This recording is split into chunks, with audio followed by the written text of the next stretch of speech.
tuan patut kita baca pada tiap-tiap hari. Baca tiap-tiap hari tuan-tuan. Tak banyak pun tak apa. Kita baca sikit-sikit, lama-lama nanti tuan-tuan dah biasa, pasti kita akan rindu untuk membaca Al-Quran pada setiap hari.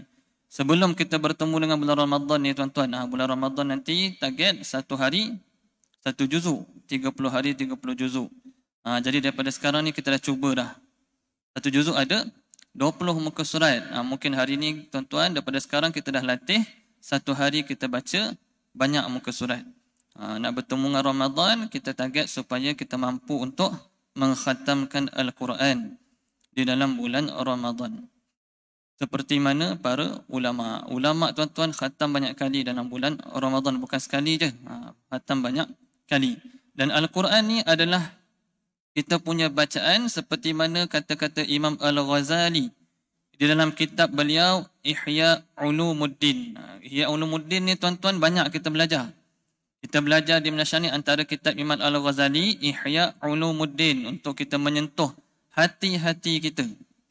Sebab kita dalam kehidupan kita ni sebagai seorang Muslim, orang yang beragama Islam, kita ada 3 perkara. 3 perkara yang perlu kita penuhi. Yang pertamanya akidah kita tuan-tuan. Akidah kita kena jaga. Ahli sunnah wal jamaah kita, akidah kita adalah Asy'ariyah Maturidiyah. Kita punya mazhab akidah kita. Selalu disebut-sebut dalam khutbah Jumaat. Sekarang ni ada kan?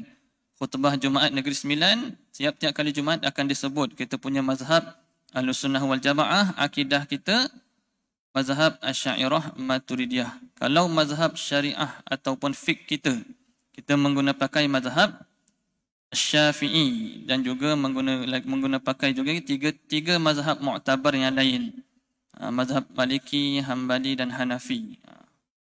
Dan mazhab tasawuf kita ataupun akhlak ataupun adab kita tuan-tuan. Kita kena ada 3 ni dalam kehidupan. Akidah kena jaga, kita punya fiqh syariah kita kena jaga, akhlak kita ataupun adab kita dalam kehidupan seharian kita kena jaga juga. Mazhab kita apa? Kita pakai Imam Al-Ghazali dan juga Imam Junaid Al-Baghdadi. Semua ni disebut tuan-tuan dalam khutbah Jumaat Negeri Sembilan. Jadi Imam Al-Ghazali ni banyak kitab dia kita belajar di Malaysia. Salah satunya Ihya Ulumuddin. Beliau berkata, Imam Al-Ghazali berkata, membaca Al-Quran dengan sebenar-benar bacaan. Sebenar-benar bacaan. Haqqut tilawah. Maknanya tuan-tuan sungguh-sungguh kita baca Quran. Bukannya kita baca sambil lewa. Dahlah kita baca jarang-jarang. Jarang-jarang baca pula tuan-tuan sambil lewa pula lagi. Bukan. Ni kita baca betul-betul. Macam mana cara bacaan yang betul? Sebenar-benar bacaan macam mana kata Imam Al-Ghazali? Ialah membaca dengan bacaan yang digabungkan bersama fungsi lisan ataupun lidah kita, fungsi akal dan juga fungsi hati. 3 ni tuan-tuan. Bila kita nak baca Quran dengan betul-betul, sungguh-sungguh adalah kita menggabungkan 3 ciri ni. Baca Al-Quran dengan lisan kita, dengan akal kita dan juga dengan hati kita. 3 perkara ni penting. Fungsi lisan ialah membetulkan hurufnya. Ni paling penting lah. Nombor 1 paling penting, baca Quran bertajwid. Lisan. Sebab tu kita kata lisan. Lisan ni lidah kita. Baca Quran dengan bertajwid. Itu fungsi lisan. Fungsi lidah kita. Al-Quran kita banyak keluarkan huruf-huruf daripada mulut, daripada lidah kita tuan-tuan. Daripada lidah kita banyak keluarnya huruf Al-Quran. Maka kena baca dengan bertajwid. Paling penting. Mungkin ada dalam kalangan kita tak faham pun apa yang disebut di dalam Al-Quran. Apa isi kandungannya. Tapi sekurang-kurangnya kita jaga bacaan tu dengan betul. Sebutan-sebutan makhraj dia tuan-tuan. Jadi kita jaga lidah kita baca dengan bertajwid. Yang kedua, fungsi akal dengan memahami makna-makna di dalam Al-Quran. Naik 1 tahap lagi tuan-tuan. Bila kita dah baca dengan baik, dah bertajwid, kita belajar pula apa yang disebut di dalam Al-Quran. Apa isi kandungan dalam Al-Quran ni dah tahap yang seterusnya. Fungsi hati kita guna. Memahami ayat-ayat di dalam Al-Quran. Kita gunakan hati kita. Dan yang ketiga, fungsi akal. Fungsi akal memahami makna. Fungsi akal memahami makna.